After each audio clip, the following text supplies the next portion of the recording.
კოფეინის მიღებიდან დაახლოებით 10 წუთში უკვე გრძნობ ეფექტს, რომ ტვინი უკეთ იწყებს მუშაობას, აღარ გეძინება, უფრო ფოკუსირებული ხარ, უფრო მეტი ენერგია გაქვს, გული უფრო ჩქარა იწყებს მუშაობას. ამ ყველაფერს აკეთებს კოფეინი. კოფეინი შედის ბევრ საკვებში და სასმელში, ყავაში, ჩაიში, მწვანე ჩაიშიც, სხვა ენერგეტიკულ სასმელებში, საკვებდანამატებში, წამლებში, ტკივილგამაყუჩებელ წამლებში. კოფეინის ბევრნაირად მიღება შეიძლება და მას აქვს ბევრი დადებითი და რამდენიმე უარყოფითი მხარე. მიმოვიხილავთ, როგორ უნდა მივიღოთ კოფეინი იმისთვის, რომ საუკეთესო ეფექტი გქონდეს, რა დადებითი მხარეები აქვს და რა შეზღუდვები აქვს. კოფეინის ქარა შეიწოვება ჩვენს კუჭში და ნაწლავებში თითქმის 90%-ზე მეტი და ტვინამდეც აღწევს. ანუ ის იშვიათი ნივთიერება, რომელიც ტვინამდე აღწევს. მოქმედებს ტვინზე. ბლოკავს ადენოზინის რეცეპტორებს. ადენოზინი არის ნეიროტრანსმიტერი, რომელიც პატარა მოლეკულებია რო წარმოიდგინოთ, თავის ტვინში გროვდება, როცა ადამიანი იღლება. დღე რო გადის დღის განმავლობაში ადენოზინი გროვდება. ადენოზინი იწვევს აი ამ გაბრუებას, სისუსტეს, დაღლილობას, მოდუნებას და როცა მის რეცეპტორებს ბლოკავს კოფეინი, ადამიანი თავს გრძნობს მობილიზებულად. ასევე ეს არაპირდაპირ იწვევს დოფამინის და ნორადრენალინის დონის მომატებას და ეს დამატებით კიდე იწვევს იმას, რომ სიმპათიკური ნერვული სისტემა აქტივდება ეს ერთი და გული უფრო ძლიერად მუშაობს, სისხლი მიეწოდება სასიცოცხლო ორგანოებს უკეთესად და მეორეს მხრივ თავის ტვინში იწვევს ასევე მეტ ფოკუსს, ტვინი უკეთესად მუშაობს, უფრო მკვეთრად მუშაობს და აი ეს ენერგია და ის მობილიზება, რაც ადამიანი განიცდის, აი დოფამინის და ნორადრენალინის გამო აქვს ძირითადად. კოფეინი ასევე ავიწროებს თავის ტვინში ცოტა სისხლძარღვას და ეგ ერთ შეხედვით შეიძლება ჟღერს ისე შევიწროება, მაგრამ პირიქით კარგია იმისთვის, რომ როცა ადამიანებს აქვს შაკიკი მაგალითად და თავის ტკივილი შველის ხოლმე. ამიტომ რომ შეგმჩნევიათ ბევრი წამალი ტკივილგამაყუჩებელი, რომელიც თავის ტკივილისთვის გამოიყენება ხოლმე, კოფეინთან ერთად გამოდის, იმიტომ რომ კოფეინთან ერთად ბევრად ეფექტურია ტკივილგამაყუჩებელი პრეპარატები, რომელიც თავის ტკივილისთვის არის გამიზნული. კოფეინი ასევე ასტიმულირებს თირკმელზე და ჯირკვალს და მეტ ნორადრენალის გამოიმუშავებს თირკმელზე და ჯირკვალი და ეს თავის მხრივ კარგია იმისთვის, რომ ნორადრენალი ცხიმზე მოქმედებს და ცხიმის დაშლას უწყობს ხელს, ანუ ლიპოლიზს უწყობს ხელს და თერმოგენეზს, ანუ ცხიმის დაშლას და დაწვას. ორივეს უწყობს რეალურად ხელს. ამიტომ არის რომ კოფეინი ხშირად გამოიყენება ხოლმე როგორც წვანში კლების საშუალება. ასევე ვარჯიშის წინ გამოიყენება ხოლმე კოფეინი, სტიმულანტია პროფესიონალი სპორტსმენების მიერაც მათ შორის. პირველი და ყველაზე მთავარი სარგებელი კოფეინის არის რომ ტვინი ფუნქციონირებს უკეთესად. აუმჯობესებს ტვინის მუშაობის ხარისხს პირდაპირი გაგებით. ან თუ რამე მენტალური სამუშაო გაქვს შესასრულებელი, დალია კოფეინი უკეთესად აზროვნებ, ან უკეთესად აზროვნებ. და ამას აღნიშნავს არა 1, არა 2, არამედ 90% ადამიანების, ვინც კოფეინს იღებს. უდიდესი მნიშვნელობა აქვს მოკლედ ამ მხრივ და დოზა რა არის ხოლმე? დოზა ამ დროს არის 40 მგ-დან 200 მგ-მდე ერთ მიღებაზე. ანუ ერთ მიღებაზე სასურველია ძალიან რომ 200 მგ-ზე მეტი არ მიიღოს ადამიანმა და აქვე როგორ უნდა გავიგოთ ახლა რაღაც კითხვები იქნება რომ აი რას ნიშნავს 40 მგ-ან 200 მგ-ან ესე მარტივად რომ თქვათ თუ ვიტყვით რომ ერთი ჭიქა აი ეს ჩვეულებრივი მოდუღებული ყავა ჩვეულებრივი ყავა სახლში რო ადუღებთ ხოლმე ეგეთი ყავა ერთი ჭიქა დაახლოებით არის 90 მგ კოფეინი დაახლოებით აი ის ჩასაყრელი ყავები რო ახსნად იყავა 80 გრამი 60 გრამი 70 გააჩნია ესე ნუ 80 გრამამდეა ძირითადად ეგენი ერთი ჭიქა ჩაი შავი ჩაი დაახლოებით არის 60-70 მგ კოფეინი მწვანე ჩაი არის დაახლოებით 30 მგ კოფეინი აი ასე შეგიძლიათ გააკეთოთ ორიენტირი და ანუ ორ მაგარ ყავაზე ორ ჭიქა მაგარ ყავაზე მეტის მიღება ერთდროულად არ არის რეკომენდირებული ეგ არის დაახლოებით 200 მგ 200 მგ კოფეინი მათთვისაც კი საკმარისია ხოლმე როგორც წესი, ვინც ყავისტია, ვინც ბევრ ყავას სვავს ისედაც.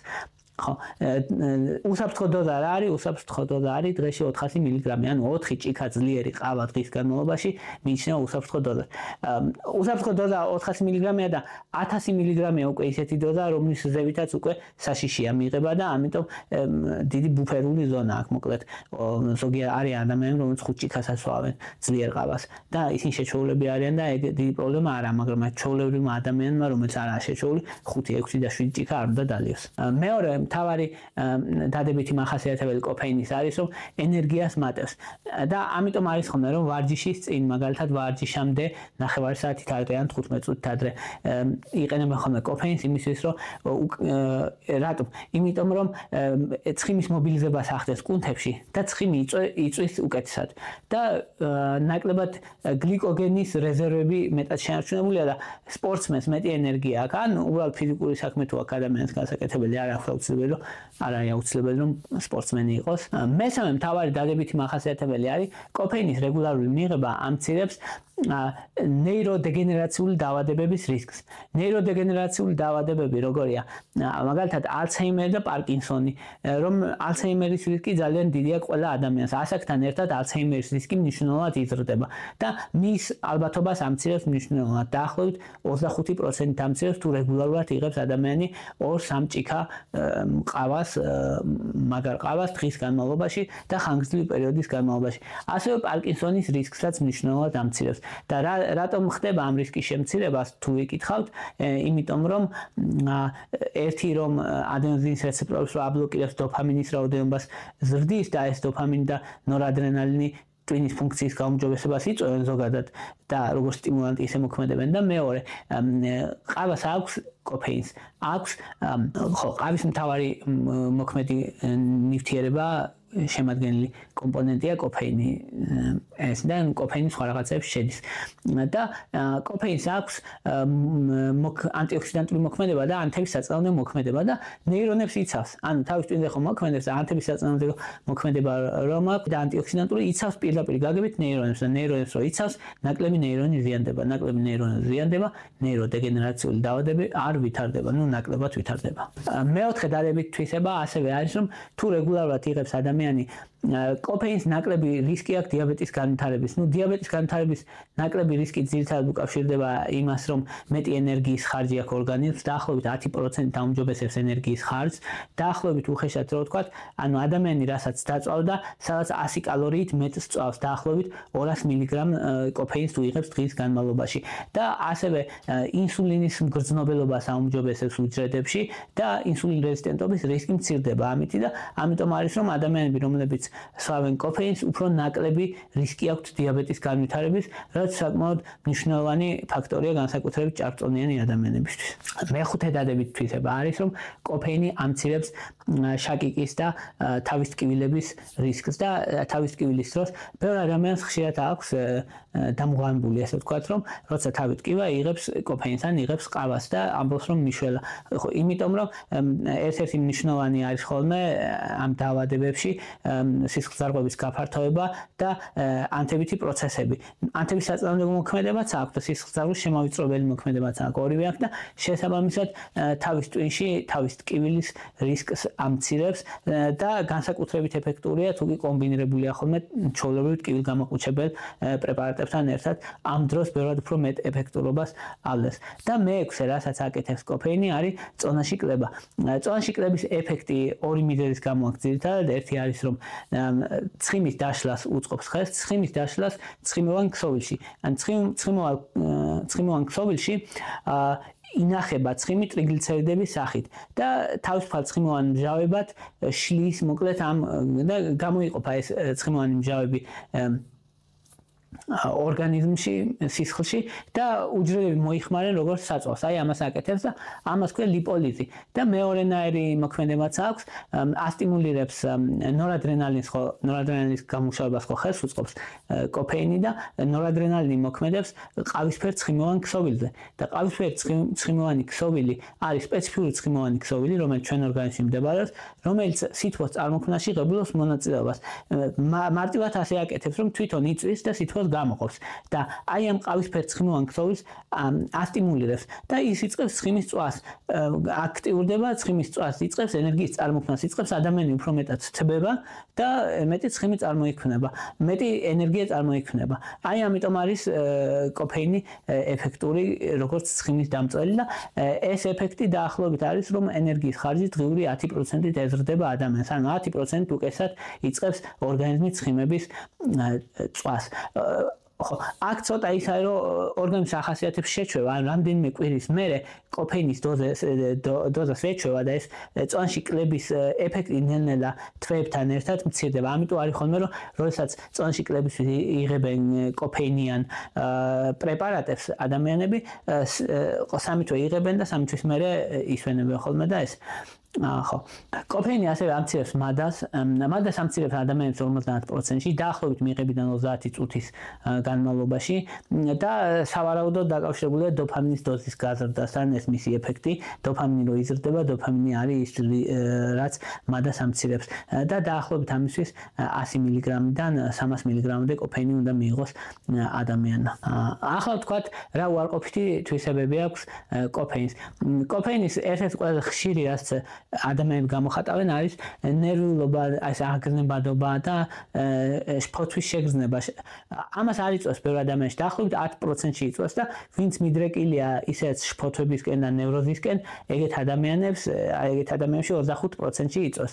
თუმცა როგორც წესი მაღალი დოზებით, ანუ 300 მგ და ზევით იწვევს, როცა მიიღებს ადამიანს 300 მგ-ს და ზევით, მაშინ აქვს ესეთ შედეგი, ანუ 100-200 მგ-ზე როგორც წესი არ აქვს, თუმცა ვინც მგრძნობიარე არიან ადამიანები, რომლებიც კოფეინის მიმართ უფრო მეტად მგრძნობიარები არიან და მათ უფრო მეტად შესაძლებელია კონდეთ ესეთი ეფექტი. მეორე, რასაც იწვევს, არის უძილობა. უძილობა არ იწვევს ისე გლობალურად არა. ანუ თუ კი 6 საათის ფარგლებში მიიღებს ადამიანი დაძინებამდე კოფეინს, მაშინ შეიძლება არ დაეძინოს ადვილად და თუ ძალიან მგრძნობიარია ადამიანი კოფეინის მიმართ, შეიძლება 8 საათის განმავლობაში, ზოგ შემთხვევაში 12 საათის განმავლობაში რეკომენდირებულია რომ მანდე მიიღოს. ოღონდ ადამიანმა იციან როგორც წესი, თუ ესე ძალიან მგრძნობიარები არიან, ესე მგრძნობიარე კოფეინის მიმართ ძალიან ცოტა ადამიანია, ბევრი არა.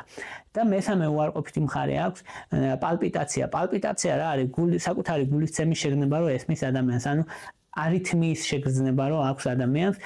როგორც წესი, თუ ადამიანი ჯანმრთელია და არაფერი არ ჭირს და გული ჯანმრთელია, არ იწვევს ეგეთ ადამიანებში, თუ ახლა რაღაც ცხენის დოზა კოფეინი არ მიიღო 2000 მგ-ი ან რაღაც ესეთი, ჩვეულებრივ დოზებში არაფერი პრობლემა არ არის, მაგრამ აი 300 მგ, 400 მგ და ზევით არითმიების რისკს ზრდის. არითმიების ისე არა, რომ ადამიანს არ აწუხებდეს და დამართოს, ესე არა, ვისაც აწუხებს, იმას შეიძლება იგრძნოს საკუთარი არითმია. აი ძირითადად ესეა. ამიტომ ახლა ბავშვებზე რომ ბავშვები როცა პატარები არიან, მათთვის ის დოზა მაღალი დოზა, მათი სიმპათიკური ნერვული სისტემა არის მგრძნობიარე, ან ბავშვები არიან ძალიან მგრძნობიარეები, მგრძნობიარე ნერვული სისტემა აქვს და მათთვის ის მცირე ყავამაც კი შეიძლება გამოიწვიოს გულის აჩქარება და შფოთვა და ამიტომ არის რომ ყავას ბავშვებს არ ასმევენ ხოლმე. ახლა თქვათ კიდე რეები რამდენ შეიცავს კოფეინს, რაც ვთქვით, ჩვეულებრივი მაგარი ყავა დაახლოებით 100 მგ-ს 190 მგ შეიცავს. ეს ერთჯერადი ყავები როა დაახლოებით 80-70 მგ შეიცავს. შავი ჩაი 60 მგ-ს დაახლოებით, მწვანე ჩაი 30-ს, ენერგეტიკული სასმელები 100 და მეტი, 100-დან 200-მდე გააჩნია. ზოგი ნაკლებსაც შეიცავს უფრო მეტად. კოლა დაახლოებით 330 მგ-ზე მილilitrზე შეიცავს 40 მგ-ს, ანუ კოლა მოკლედ ორი ბოთლი კოლა რო დალიოს ადამიანმა, ეგ უდრის დაახლოებით 1 ჭიქა ყავას, ესეთი დოზით არის. შავი შოკოლადი შეიცავს 25 მგ-ს, დაახლოებით 30 გრამზე და ერთიანი შოკოლადი ძალიან ცოტა, სადაც 5-7 გრამს ესე ბევრს არის. მთავარი არის კოფეინის შემთხვევაში, რომ ადამიანმა არ მიიღოს გადაჭარბებული რაოდენობით, ან ზედმეტად არ მიიღოს. ეგ არის ყველაზე მთავარი რისკი, რომ სასურველია, რომ 400 მგ-ს დღის განმავლობაში არ გადააჭარბოს, 800 მგ-ს ნამდვილად არ უნდა გადააჭარბოს და 1000 მგ-ს მით უმეტეს არ გადააჭარბოს. 1500 მგ-დან უკვე იწყება ძალიან სერიოზული რისკ ფაქტორები, ან გულის არითმიები და შეიძლება ადამიანს გულყრა დაემართოს, ან მოკვდეს ადამიანი, ეგეც შესაძლებელია, ოღონდ აი ცხენის დოზებში რა, ეხა აი დაახლოებით ეგ უდრის, როგორც 15 ჭიქა მაგარი ყავა რო დალიოს ადამიანმა დღის განმავლობაში. აი ეგეთ დოზას და ანუ ეგეთ დოზას ეხა ვინც არაა შეჩვეული ყავას, იმას ის მით უმეტეს არ დალიოს და ვინც შეჩვეულია, ისიც არ დალიოს. ვინც შეჩვეულია, აი მაქსიმუმს ვარენ ხოლმე 4 ჭიქა, 5-6 ზოგი, ხო, ესე. ну 6-ზე მეტი ნაკლებად გამიგონია სიმართლე რომ გითხრათ უმეტესად 6-ია ხოლმე ის აი ვინც ძალიან ყავაზე როა შემჯდარი რასაც ვამენ და ისიც ეხა საქართველოში რომ ყავებია კიდე რამდენად შეიცავს კოფეინს ეგეც საკითხავი ან რამდენად რა დოზით შეიცავს კოფეინს იმიტომ რომ კონტროლი არც რამდენად ხდება მაგის საკვები დანამატები ძირითადად შეიცავს 50 მგ-დან 200 მგ-მდე კოფეინს ხოლმე ტაბლეტების კოფეინის ტაბლეტების 100 მგ-დან 200 მგ-მდე შეიცავს როგორც წესი ხო თუ აი წონში კლებისთვის ვისაც უნდა ეგეთ საკვებ დაამატებს როცა იღებენ ხოლმე კვებამდე 9 საათით ადრე 9-დან 1 საათით ადრე რომ მადა შეამციროს მაქსიმალურად ამისთვისაც თან ენერგიის ხარჯი გაზარდოს თან საჭმელს რომ მიიღებ იმ საკვების წვას დაიწყებს ორგანიზმი უკეთესად ეს არის ხოლმე საუკეთესო მიღების რეჟიმი ვინც ძალიან გრძნობია კოფეინის მიმართ საკვებთან ერთად მიღება შესაძლებელია და მისი ეფექტი შემცირდება თუმცა ეფექტურობაც ნაკლები ექნება ან გვერდითი ეფექტები ნაკლები ექნება ისე რთული არ იქნება ან ეს შფოთვას ღერვას არ გამოიწვევს მაგრამ ეფექტიც ნაკლები ექნება კოფეინს ხო აი ეს არის ну კოფეინი რო იწვევს დამოკიდებულებას ეგ ალბათ ყველა მიცით რომ ყავაზე რო შემჯდარია ადამიანი ან ჩაიზე და ამ შემდეგ ეგ ჩვეულებრივი ამბავია მოკლედ ძალიან 85% პოპულაციის სვავს ყავას ხო ან ჩაის და ან ყავასთან და ან ჩაის კიდე 90-ს აცილდება შესაბამისად კოფეინი ну ერთ-ერთი ყველაზე ცნობილი და მნიშვნელოვანი კომპონენტია ეს იყო რის თქმაც მინდოდა ვისაც გინდათ არხის მხარდაჭერა ანგარიშის ნომრები არის აღწერაში და შეგიძლიათ რომ დონაციები გააკეთოთ ან ვისაც ჩემთან ინდივიდუალური კონსულტაცია გინდათ პატრეონი მაქვს მაგისთვის ქვევით და ვისაც არც ერთი არ გინდათ ან უბრალოდ მაგრამ არხი მოგწონთ და მხარდაჭერა გინდათ უბრალოდ მათთვის დალაიქეთ ან გამოწერეთ ან დააკომენტარეთ ნებისმიერ თქვენი აქტივობა მნიშვნელოვანია ნებისმიერ თქვენი აქტივობით ხელს შეუწყობთ არხის განვითარებას მედიცინის განვითარებას და ადამიანების უკეთ დიდხანს სიცოცხლეს